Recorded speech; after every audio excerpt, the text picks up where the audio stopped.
ಓಂ ಶ್ರೀ ಗುರು ಬಸವಲಿಂಗಾಯ ನಮಃ. ಸರ್ವರಿಗೂ ಶರಣು ಶರಣ.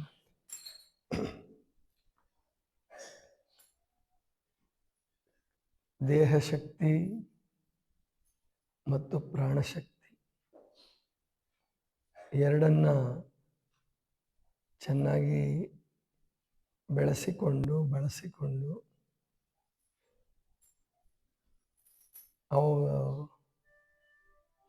ಅವುಗಳ ನಂತರದ್ದೇ ಮನಸ್ಸು. ತಾಯಿಯ ಗರ್ಭದಲ್ಲಿ ಮೊಟ್ಟ ಮೊದಲು ತಯಾರಾಗ್ತಕ್ಕಂಥದ್ದು ದೇಹ, ಅಂದರೆ ಹೊಕ್ಕಳ ಬಳ್ಳಿ, ಕರಳು ಬಳ್ಳಿಯಲ್ಲಿ ಹೊಕ್ಕಳ ಬಳ್ಳಿ ಸೇರ್ಕೊಳ್ಳುತ್ತೆ. ಅಲ್ಲಿಂದ ಮೊದಲು ದೇಹ ರಚನೆ ಆಗುತ್ತೆ. ಸ್ವಲ್ಪ ಭಾಗ ದೇಹದ ಎಲ್ಲ ಭಾಗ ರಚನೆ ಆಗ್ತಾ ಅದಕ್ಕೆ ಪ್ರಾಣ ಬರುತ್ತೆ. ಆತ್ಮ ಸಮೇತವಾದ ಪ್ರಾಣ. ಬರೀ ಪ್ರಾಣ ಬಂದರೆ ಅದಕ್ಕೆ ವಾಯು ಅಂತಾರೆ.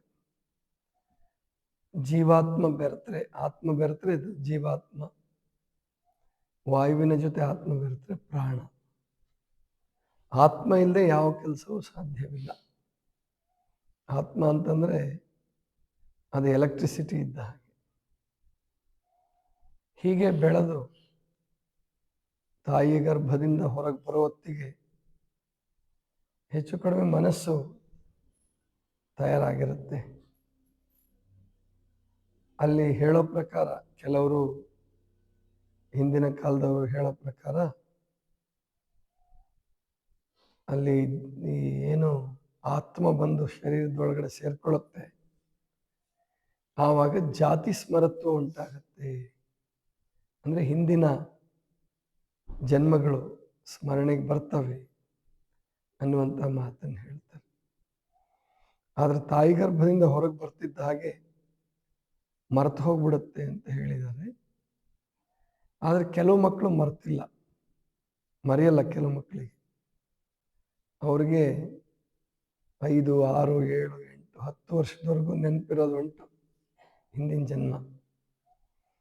ಅಂದ್ರೆ ಅಲ್ಲಿ ನೆನಪಾಗಬೇಕಾದ್ರೆ ಬುದ್ಧಿ ಕೆಲಸ ಮಾಡಬೇಕಾಗುತ್ತೆ, ಅಥವಾ ಏನು ಅಲ್ಲಿ ಚಿತ್ತ ಕೆಲಸ ಮಾಡ್ತಿರುತ್ತಾ. ಎಲ್ಲರಿಗೂ ಯಾಕೆ ನೆನಪಾಗಲ್ಲ, ಕೆಲವರಿಗೆ ಮಾತ್ರ. ಕೆಲವರಿಗೆ ತುಂಬ ಕಡಿಮೆ ಜನರಿಗೆ ನೆನಪಾಗಿರೋದು ಉಂಟು. ಒಟ್ಟು ಇಲ್ಲಿ ಮನಸ್ಸು ಮತ್ತು ಬುದ್ಧಿ ಈ ಎರಡರ ನಡುವೆ ಯಾವುದು ಮೊದಲು ಆಯಿತು ಅಂತ ಹೇಳೋದು ಬಹಳ ಕಷ್ಟ. ಅದಕ್ಕೆ ಮನ, ಬುದ್ಧಿ, ಚಿತ್ತ, ಅಹಂಕಾರ. ಶರಣರ ಪ್ರಕಾರ ಚಿತ್ತ ಮೊದಲು. ಭಕ್ತ ಸ್ಥಳದಲ್ಲಿ ಚಿತ್ತ ಶುದ್ಧಿ ಆಗಬೇಕು, ಮಹೇಶ್ವರ ಸ್ಥಳದಲ್ಲಿ ಬುದ್ಧಿ, ಪ್ರಸಾದಿ ಸ್ಥಳದಲ್ಲಿ ಅಹಂಕಾರ, ಪ್ರಾಣಲಿಂಗಿ ಸ್ಥಳದಲ್ಲಿ ಮನಸ್ಸು. ಮನಸ್ಸನ್ನು ಕೊನೆಗೆ 4ನೇ ಸ್ಥಾನಕ್ಕೆ ಇಟ್ಟಿದ್ದಾರೆ. ಮನಸ್ಸು ಸಂಪೂರ್ಣ ನಿಯಂತ್ರಣಕ್ಕೆ ಬರಬೇಕಾದ್ರೆ, ಬೆಳವಣಿಗೆ ಆಗಿ ಪರಿಪಕ್ವಗೊಂಡು ಅದೊಂದು ಹಂತಕ್ಕೆ ಬರಬೇಕಾದ್ರೆ 4ನೇ ಹಂತ.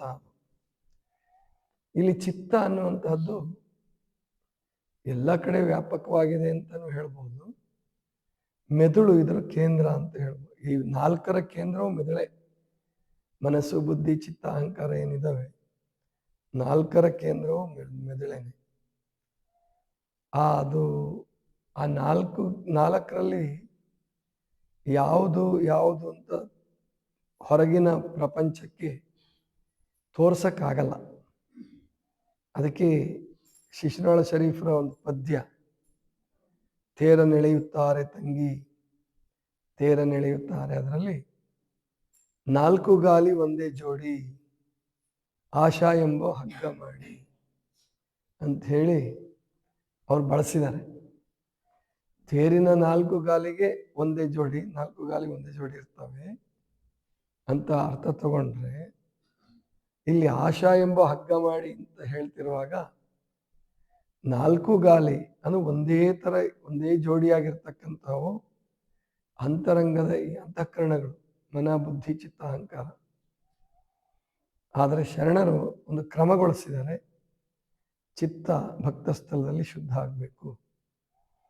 ಅದು ಗುರುವಿನ ಅನುಗ್ರಹದಿಂದ ಗುರುವಿನ ತಪಶಕ್ತಿ, ಶಿಷ್ಯನ ಭಕ್ತಿ ಎರಡು ಕೂಡಿ ಚಿತ್ತದಲ್ಲಿ ಅಡಕವಾಗಿರುವಂತಹ ಸಂಚಿತ ಕರ್ಮ ಅನ್ನುವಂಥದ್ದು ಅಥವಾ ಹಿಂದಣ ಜನ್ಮಗಳು ಬಯಲಾಗ್ತವೆ. ಆದರೆ ಇದು ಎಲ್ರಿಗೂ ಆಗೋ ಥರ ಕಾಣಿಸಲ್ಲ. ದೀಕ್ಷೆ ಸಾಮೂಹಿಕವಾಗಿ ದೀಕ್ಷೆ ಕೊಡ್ತಿರ್ತೀವಿ, ತಗೋಬೇಕು, ದೀಕ್ಷೆ ತಗೋಬೇಕು, ದೀಕ್ಷೆ ಕೊಡಬೇಕು. ಶಿವಯೋಗದಲ್ಲಿ ದೀಕ್ಷೆಗೆ ಬಹಳ ಮುಖ್ಯವಾದ ಸ್ಥಾನ ಇದೆ. ಅದನ್ನು ಯಾರು ಕಡೆಗಣಿಸೋಕ್ಕಾಗಲ್ಲ, ಕಡೆಗಣಿಸಬಾರ್ದು. ಯಾಕಂದರೆ ಯಾವಾಗ ಯಾವ ಭಕ್ತನಿಗೆ ಯಾವ ಗುರುವಿನಿಂದ ಯಾವ ಪ್ರಮಾಣದಲ್ಲಿ ಅನುಗ್ರಹ ಆಗುತ್ತೆ ಅನ್ನೋದನ್ನು ಬಿಚ್ಚಿ ತೋರ್ಸಕ್ಕೆ ಬರಲ್ಲ, ಅಂದರೆ ಹೇಳಕ್ಕೆ ಬರಲ್ಲ.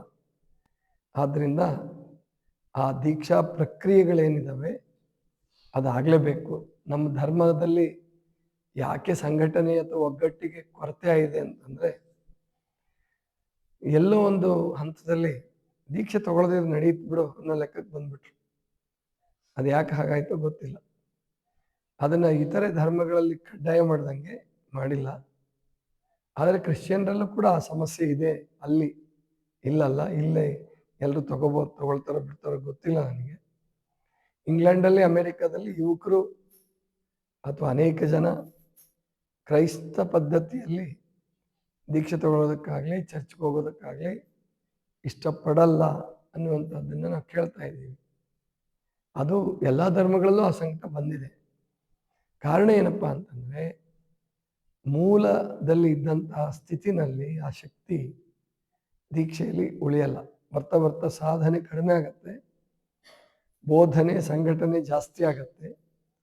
ಆವಾಗ ದೀಕ್ಷೆಗೆ ಹೆಚ್ಚು ಶಕ್ತಿ ಬರಲ್ಲ. ಆದರೆ ದೀಕ್ಷೆ ಇರಬೇಕು ಅಂತಕ್ಕಂಥದ್ದು ಒಳ್ಳೆಯದು. ಆವಾಗಲೇ ದೀಕ್ಷೆಯಿಂದನೇ ಧರ್ಮಕ್ಕೆ ಪ್ರವೇಶ, ಲಿಂಗ ದೀಕ್ಷೆಯಿಂದನೇ ಶಿವಯೋಗಕ್ಕೆ ಪ್ರವೇಶ ಅಥವಾ ಧರ್ಮಕ್ಕೆ ಪ್ರವೇಶ. ಹೀಗೆ ಆ ದೀಕ್ಷೆ ಆಗುವ ಸಂದರ್ಭದಲ್ಲಿ ಚಿತ್ತ ಅನ್ನುವಂಥದ್ದು ಶುದ್ಧಿ ಆಗಬೇಕು, ಆಗತ್ತೆ ಅನ್ನೋ ಮಾತನ್ನು ಹೇಳ್ತಾರೆ. ಹೌದು, ಅತ್ಯಂತ ಭಕ್ತಿ ಮತ್ತು ಗುರುವಿನ ತಪಶಕ್ತಿ ಎರಡೂ ಕೂಡಿದಾಗ ಚಿತ್ತಶುದ್ಧಿ ಆಗತ್ತೆ. ಆದರೆ ಒಂದು ವೇಳೆ ಸಾಧನೆಯಲ್ಲಿ ನಿರಂತರತೆ ಇಲ್ಲದೆ ಹೋದರೆ, ಈ ದೈಹಿಕ ಶಕ್ತಿ ಮತ್ತು ಪ್ರಾಣಶಕ್ತಿಗೆ ಸರಿಯಾದ ಸಂಸ್ಕಾರ ಕೊಡದೆ ಹೋದರೆ, ಕಾಯಕ ಮಾಡಿ ಮತ್ತು ಹಠದಿಂದ ಏನು ಹೇಳಿದ್ನಲ್ಲ, ಪ್ರಾಣಶಕ್ತಿಯನ್ನು ಗೆಲ್ಲಬೇಕಾದ್ರೆ, ಪ್ರಾಣಶಕ್ತಿಯನ್ನು ಮುಂದೆ ನಿಯಂತ್ರಣಕ್ಕೆ ತರಬೇಕಾದ್ರೆ ಅಭ್ಯಾಸ ಮತ್ತು ಹಠ ಬೇಕಾಗತ್ತೆ. ಅಭ್ಯಾಸ ವೈರಾಗ್ಯ ಬೇಕು ಅಂತ ಹೇಳ್ತಾರೆ ಪತಂಜಲಿ ಋಷಿಗಳು. ಅಭ್ಯಾಸ ವೈರಾಗ್ಯದಿಂದನೇ ನಮ್ಮ ಚಿತ್ತವೃತ್ತಿಗಳನ್ನು ನಿಯಂತ್ರಿಸೋದಕ್ಕೆ ಸಾಧ್ಯ ಆಗತ್ತೆ ಅನ್ನೋ ಮಾತನ್ನು ಹೇಳ್ತಾರೆ. ನಿಜ ಅದು. ಅದನ್ನು ವಿಚಾರ ಮಾಡಿ ನೋಡಿದಾಗ, ನಾನು ದೀಕ್ಷೆ ತೆಗೆದುಕೊಂಡಂತಹವ್ರನ್ನ ಅನೇಕ ಜನರನ್ನು ಗಮನಿಸಿದಾಗ, ಚಿತ್ತವೃತ್ತಿಗಳು ಅಷ್ಟು ಸುಲಭವಾಗಿ ದೀಕ್ಷೆ ಕೊಟ್ಟ ಕ್ಷಣಕ್ಕೆ, ದೀಕ್ಷೆ ತಗೊಂಡ ಕ್ಷಣಕ್ಕೆ ಹೋಗ್ಬಿಡ್ತವೆ ಅಥವಾ ನಿಯಂತ್ರಣಕ್ಕೆ ಬಂದ್ಬಿಡ್ತವೆ ಅಂತ ಅನ್ನಲ್ಲ. ಅದನ್ನು ಸೂಚ್ಯವಾಗಿ ಚನ್ನಬಸವಣ್ಣವರು ಅವತ್ತೇ ಹೇಳ್ಬಿಟ್ಟಿದ್ದಾರೆ. ಯಾವತ್ತೂ ಪರುಷ ಮುಟ್ಟಿ ಕಬ್ಬಿಣ ಹೊನ್ನಾಗತ್ತೆ, ಹಾಗೆ ಗುರುವಿನ ಅನುಗ್ರಹದಿಂದ ಶಿಷ್ಯ ಬದಲಾವಣೆ ಆಗ್ತಾನೆ, ಗುರುಮುಟ್ಟಿ ಗುರುವಾಗ್ತಾನೆ ಅಂತ ಹೇಳ್ತಾ ಇದ್ರು. ಅವತ್ತೇ ಚನ್ನಬಸವಣ್ಣವರು ನಿಷ್ಠೂರವಾಗಿ ಒಂದು ಮಾತು ಹೇಳ್ತಾರೆ. ಏನಪ್ಪ ಅಂತಂದರೆ, ಏನು ಕಬ್ಬಿಣದ ಕೋಡಗ, ಹೊನ್ನ ಕೋಡಗನಾದರೆ ಏನು ಪ್ರಯೋಜನ ಅನ್ನೋ ಮಾತನ್ನು ಆಕ್ಷೇಪಣೆಯನ್ನು ಎತ್ತಾರೆ. ಬಸವಣ್ಣವ್ರ ಎದುರಿಗೆ, ಅಲ್ಲಮ ಪ್ರಭುಗಳ ಎದುರಿಗೇನೆ ಚನ್ನಬಸವಣ್ಣವರು ಇಷ್ಟು ನಿಷ್ಠೂರವಾಗಿ ಹೇಳ್ತಾರೆ. ಹೌದಪ್ಪ, ಪರುಷ ಮುಟ್ಟಿ ಕಬ್ಬಿಣ ಹೊನ್ನಾಗದೇನೋ ಸತ್ಯ, ಒಪ್ಕೊಳ್ಳೋಣ. ಆದರೆ ಕೋಡಗದ ಮನಸ್ಸು, ಅಲ್ಲಿ ಕೋಡಗ ಅಂದರೆ ಮನಸ್ಸಿನ ಸಂಕೇತ. ಕೋಡಗದ ಮನಸ್ಸು ಅಥವಾ ಮನಸ್ಸಿನ ಕೋಡಗ ಬುದ್ಧಿ ಕಬ್ಬಿಣತ್ವವನ್ನು ಕಳ್ಕೊಂಡು ಹೊನ್ನಾಯಿತು ಅಂತ ಇಟ್ಕೋ, ಆವಾಗ ಇನ್ನೂ ಜಾಸ್ತಿ ಗಲಾಟೆ ಮಾಡುತ್ತದೆ. ಹೊನ್ನಿನ ಕೊಡಗ ಕಬ್ಬಿಣದ ಕೊಡಗಂತ ಅಪಾಯಕಾರಿ ಅನ್ನುವ ಮಾತನ್ನು ಹೇಳ್ತಾರೆ. ಅಂದರೆ ದೀಕ್ಷೆ ತೆಗೆದುಕೊಂಡೂ ಕೂಡ ಬದಲಾವಣೆ ಆಗದೆ ಹೋದರೆ ದೀಕ್ಷೆ ತೆಗೆದುಕೊಳ್ಳದೆ ಇದ್ದಕ್ಕಿಂತ ಅಪಾಯ ಜಾಸ್ತಿ ಆಗುತ್ತೆ. ಆ ಥರ ಆಗಿದೆ. ಯಾಕಂದರೆ ಅಲ್ಲಿ ನಾನು ಧರ್ಮವಂತ, ನಾನು ಧರ್ಮದ ಅನುಗ್ರಹ ಪಡ್ಕೊಂಬಿಟ್ಟಿದ್ದೀನಿ ಅನ್ನುವ ಅಹಂಕಾರ ಬಂದರೆ ಅವನಿಂದ ಹೆಚ್ಚಿನ ಅನಾಹುತ ಆಗಿದೆ. ಅದಕ್ಕೆ ಒಬ್ಬ ಪಾಶ್ಚಿಮಾತ್ಯ ಚಿಂತಕ, ಇತಿಹಾಸಜ್ಞನೋ ಅಥವಾ ಬೇರೆ ಯಾರೋ ಹೇಳ್ತಾನೆ, ರಾಜಕೀಯ ಯುದ್ಧಕ್ಕಿಂತ ಧರ್ಮಯುದ್ಧದಲ್ಲಿ ಸತ್ತಿರೋರು ಜಾಸ್ತಿ ಅಂತ ಹೇಳ್ತಾನೆ ಅವನು. ಅದೇ ಉತ್ಪ್ರೇಕ್ಷೆನೂ ಇರ್ಬೋದು, ಅದೇನು ಸತ್ಯಕ್ಕೆ ಸಮೀಪ ಇದೆಯೋ ಇಲ್ಲೋ ಗೊತ್ತಿಲ್ಲ. ರಾಜಕೀಯಕ್ಕಿಂತ ಧಾರ್ಮಿಕ ಮೂಢನಂಬಿಕೆಗಳು, ಮತಾಂಧತೆ ಅದು ಅಪಾಯಕಾರಿ ಅಂತ ತಿಳ್ಕೊಂಡು ಹೇಳ್ತಾನೆ. ಎಷ್ಟೋ ಸಾರಿ ರಾಜಕೀಯ ಯುದ್ಧಕ್ಕೆ ಮತಾಂಧತೆನೂ ಕಾರಣ ಆಗಿದೆ. ಅನೇಕ ಪಾಶ್ಚಿಮಾತ್ಯರಲ್ಲಿ ಮತ್ತು ಅರಬ್ ದೇಶಗಳಲ್ಲಿ ಮತಾಂಧತೆ ಅನ್ನುವಂಥದ್ದು ರಾಜಕೀಯಕ್ಕೆ ತಿರುಗಿ ಅದು ಹೆಚ್ಚಿನ ಅನಾಹುತವನ್ನು ಉಂಟು ಮಾಡಿರ್ತಕ್ಕಂಥದ್ದು.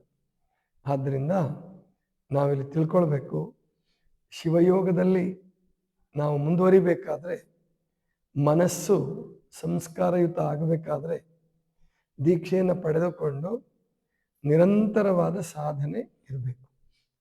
ಯಾಕಂದರೆ ಚಿತ್ತವೃತ್ತಿಗಳು ಅಥವಾ ಮನಸ್ಸನ್ನ ಒಂದೆರಡು ದಿವಸದಲ್ಲಿ ಗೆಲ್ಲಕ್ಕಾಗಲ್ಲ, ಒಂದೆರಡು ವರ್ಷದಲ್ಲೂ ಗೆಲ್ಲಕ್ಕಾಗಲ್ಲ. ಪ್ರಯತ್ನ ನಡೀತಿರಬೇಕು. ಅದು ಶರಣರ ವಚನಗಳನ್ನು ನಾವು ಅದನ್ನು ಕಾಣ್ತೀವಿ. ಅದಕ್ಕೆ ದೈಹಿಕ ಶಕ್ತಿ ಮತ್ತು ಪ್ರಾಣಶಕ್ತಿಯನ್ನು ನಿಯಂತ್ರಣ ಮಾಡೋದಕ್ಕಿಂತಲೂ ಹೆಚ್ಚಿನ ಕಠಿಣತೆ ಮನಸ್ಸನ್ನು ಮತ್ತು ಬುದ್ಧಿಯನ್ನು ಸಂಸ್ಕರಿಸುವಾಗ, ಅವುಗಳನ್ನು ತಿದ್ದುವಾಗ ಬರ್ತದೆ. ಅವುಗಳನ್ನು ತಿದ್ದೋದಕ್ಕೆ, ಅವುಗಳನ್ನು ಬದಲಾಯಿಸ್ಕೊಳ್ಳೋದಕ್ಕೆ ಹೆಚ್ಚಿನ ತಾಳ್ಮೆ ಬೇಕಾಗುತ್ತೆ.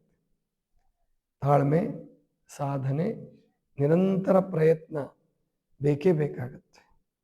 ಆ ನಿಟ್ಟಿನಲ್ಲಿ ಶರಣರು ಹೇಗೆ ಪ್ರಯತ್ನ ಮಾಡಿದರು? ಮನಸ್ಸನ್ನು ಗೆಲ್ಲುವುದಕ್ಕಾಗಿ, ಬುದ್ಧಿಯನ್ನು ಗೆಲ್ಲುವುದಕ್ಕೆ ಭಾಳ ಸುಲಭವಾಗಿ ಹೇಳಿದ್ರು, ಅರಿವು ಜಾಗೃತಿ ಆದರೆ ಬುದ್ಧಿಗೆ ಸಂಸ್ಕಾರ ಆಗುತ್ತೆ. ಆದರೆ ಅದಕ್ಕಿಂತ ಮೊದಲು ಮನಸ್ಸಿನಲ್ಲಿರುವಂತಹ ಏನು ಹಳೆಯ ದುರ್ಗುಣಗಳು ಅಥವಾ ಅಧೋಮುಖ ಪ್ರವೃತ್ತಿಗಳು ಕಡಿಮೆ ಆಗಬೇಕಾದ್ರೆ, ಚಿತ್ತ ವೃತ್ತಿಗಳನ್ನು ಸರಿಪಡಿಸ್ಬೇಕಾದ್ರೆ ಬಹಳ ಪ್ರಯತ್ನ ಬೇಕಾಗುತ್ತೆ. ಅದನ್ನು ನಾವು ಒಂದೊಂದೇ ನೋಡೋಣ. ಆವಾಗ ನಮಗೆ ಪತಂಜಲಿಗಳ ಸಹಾಯ ಬೇಕೇ ಬೇಕು. ಅಲ್ಲಿ ತುಂಬ ಚೆನ್ನಾಗಿ ನಮಗೆ ಗೈಡ್ ಮಾಡ್ತಾರೆ.